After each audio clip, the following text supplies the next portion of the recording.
Well, hi there.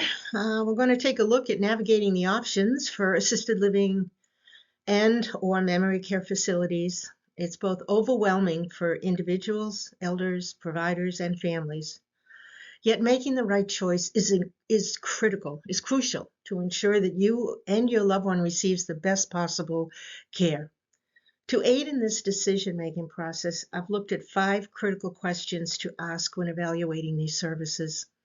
I spent more than 20 years helping people navigate through various aging options, including assisted living and memory care units. And here are the areas that trip people up the most, these 5.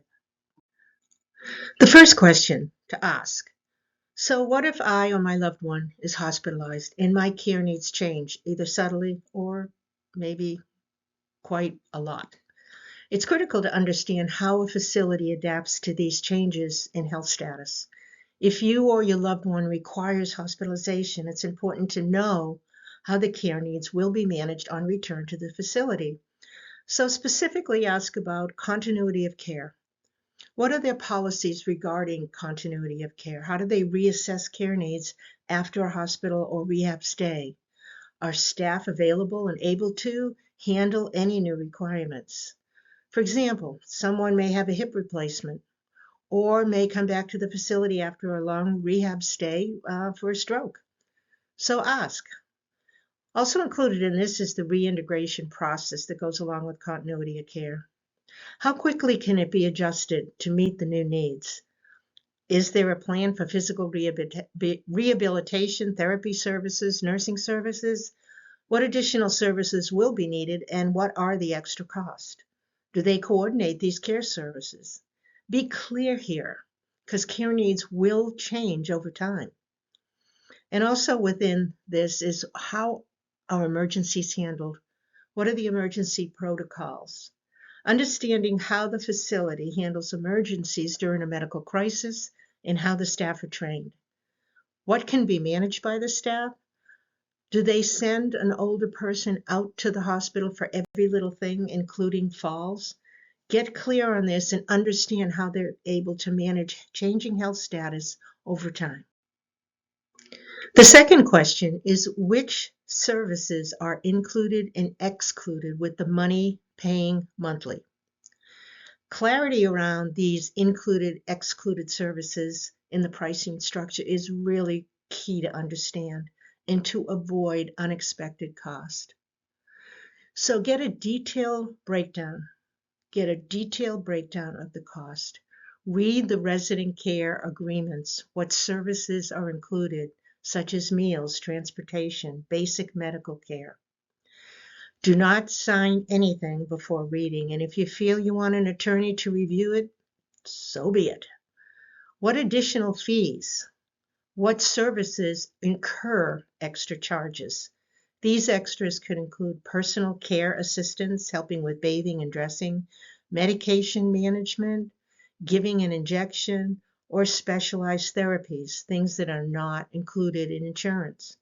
Be wary of an a la carte service menu that quickly adds up. If tiers or layered services are in place, what are the additional costs and inclusions and exclusions? And finally, under this, what about insurance? Does the facility accept other financial assistance programs? What your insurance covers and doesn't cover helps you to budget more effectively.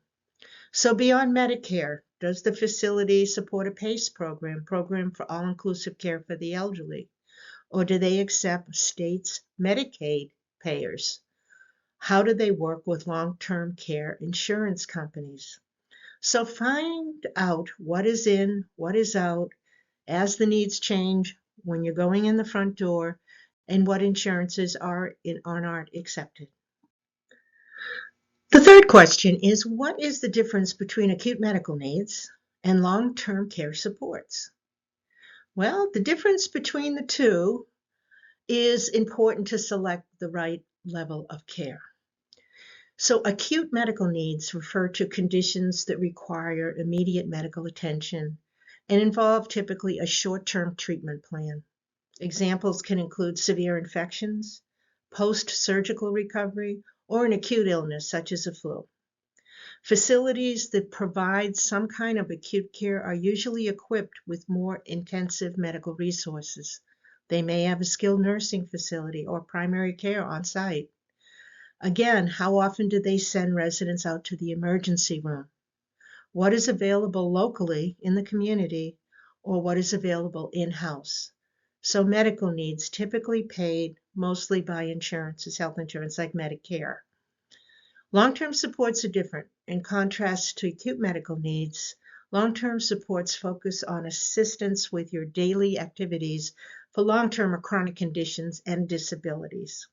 This includes help with bathing, getting dressed, managing medications, social engagement, maybe eating.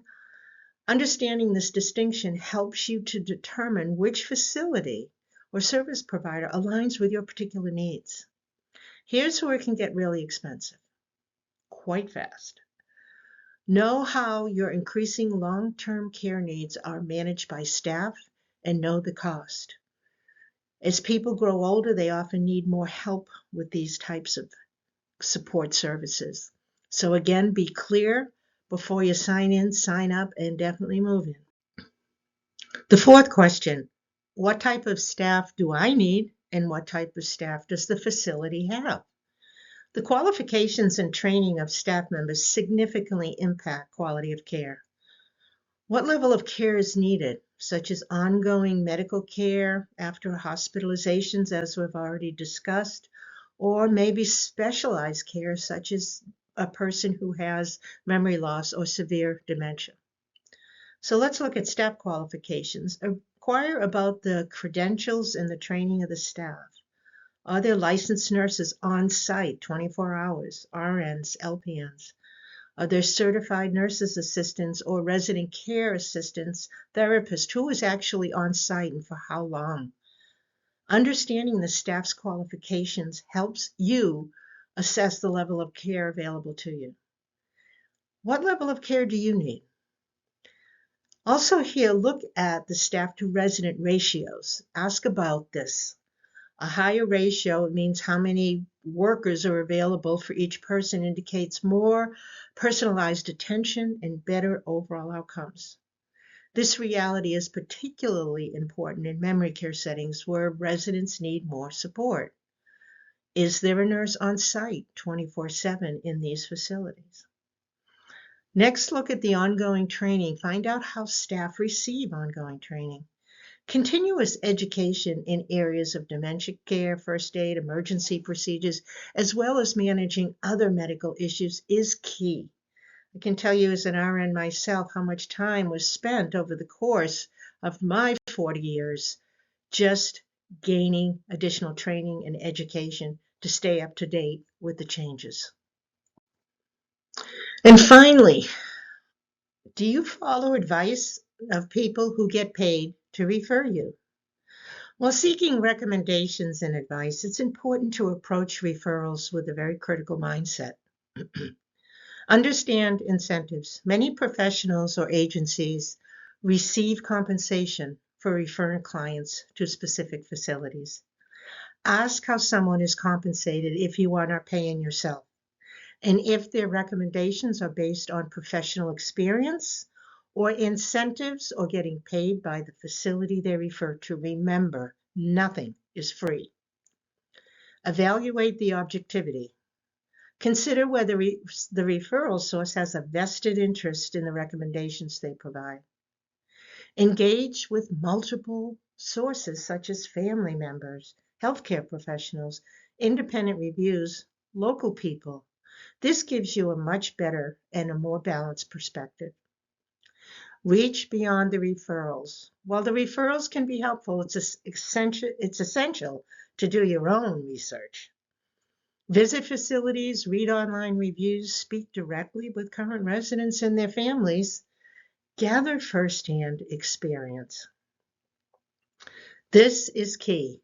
So when it comes right down to it, it's you that are responsible. So be aware and be involved with anyone giving you advice and know where it's coming from and what it is leading to. So thanks so much for watching. If you enjoyed the video, please give it a like. Share it with others who might find it helpful, and don't forget to subscribe to the channel for more content like this. Your support helps us to continue sharing valuable insights, and we do appreciate your time.